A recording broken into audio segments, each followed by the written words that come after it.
Hello everyone, নতুন আরেকটি ভিডিওতে সকলকে স্বাগতম। আজকে আমরা শিখব রাসায়নিক গণনায় এবং সেই রাসায়নিক গণনার মধ্যে কি করে কোনো একটা নির্দিষ্ট পদার্থ একটা নির্দিষ্ট পরিমাণ দ্রবণের মধ্যে অথবা দ্রাবকে যদি দ্রবীভূত করা হয় তাহলে তার ঘনমাত্রা কত হবে, সে যে পদার্থই হোক না কেন। যদি এই যে আমি এখানে এখানে একটা প্রশ্ন দিয়েছি, যে প্রশ্নটা হলো, if you dissolve 2 gram of sodium chloride, sorry, acetic acid, if you dissolve 2 gram of acetic acid in 100 milliliter of solution, মানে 100 মিলিলিটার দ্রবণের মধ্যে যদি 2 গ্রাম অ্যাসিটিক অ্যাসিড নেওয়া হয় তাহলে যে দ্রবণটা তৈরি হবে সেই দ্রবণের ঘনমাত্রাটা কত, সেটা আমরা কিভাবে ক্যালকুলেট করব। সো সেই ক্যালকুলেশনটা আমরা আজকে শিখব। আমার কাছে মনে হয় এই ক্যালকুলেশনটা খুবই সহজ, যদি আপনাদের সুন- সুন্দর বা খুব ছোট একটা সূত্র মনে থাকে। সো আমরা সেটা দেখব।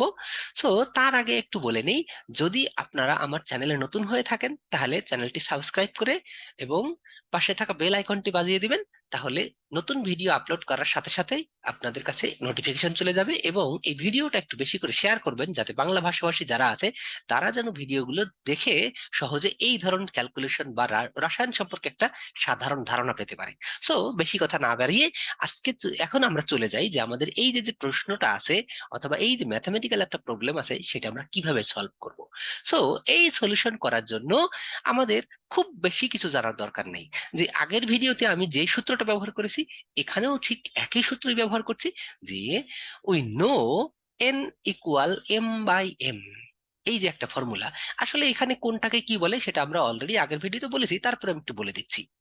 যে এই এন হলো নাম্বার অফ মোলস, মানে কোন পদার্থের কতটুকু পরিমাণ আসলে নাম্বার অফ মোলস দিয়ে আমরা প্রকাশ করে থাকি।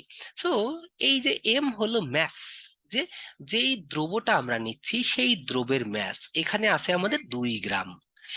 এবং এম এম হলো ওই দ্রবের মলিকুলার ওয়েট, যেটা আমরা এখানে দেখিয়েছি যে দ্রব হলো অ্যাসিটিক অ্যাসিড, সেই অ্যাসিটিক অ্যাসিডের মলিকুলার ওয়েট কিন্তু আমি এখানে মেনশন করে দিয়েছি।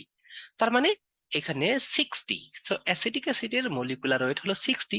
তার মানে এইখানে আমাদের number of moles of acetic acid এটা যদি বের করি তাহলে এখানে দেখতে পাচ্ছি কি 2 হলো ম্যাস, আমরা দিয়ে দিলাম 2 ডিভাইড বাই 60।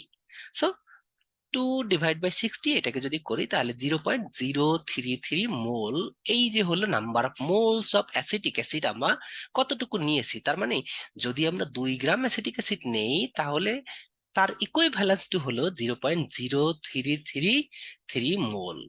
তো এখন আমি আর একটা সূত্র লিখবো, সেই সূত্রটা হলো কি, যে যদি আমরা এর মধ্যে ডিজলভ করি কি, যে 100 মিলিলিটার দ্রবণে দ্রবীভূত করব, মানে 100 মিলিলিটার দ্রবণের মধ্যে এই যে 0.033 মোল নিব।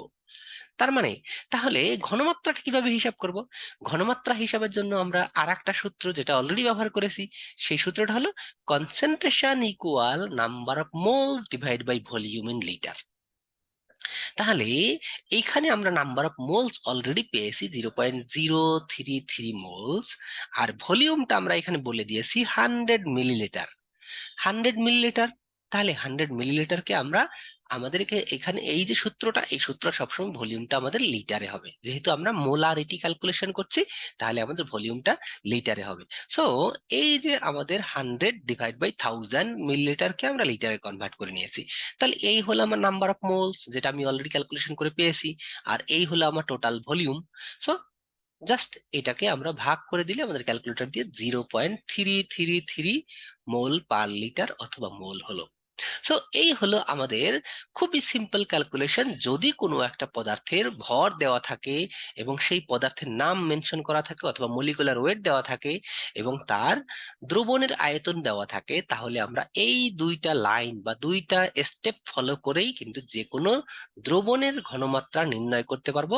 This is the concentration of acetic acid, যেটা আমরা তৈরি করেছি যখন 2 গ্রাম অ্যাসিটিক অ্যাসিড 100 মিলিলিটার পানিতে দ্রবীভূত করা হবে, তার ঘনমাত্রা হবে 0.33 মোল পার লিটার অথবা 0.333 মোল।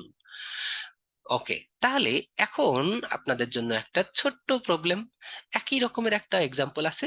এই এক্সাম্পলটা আপনারা সলভ করবেন।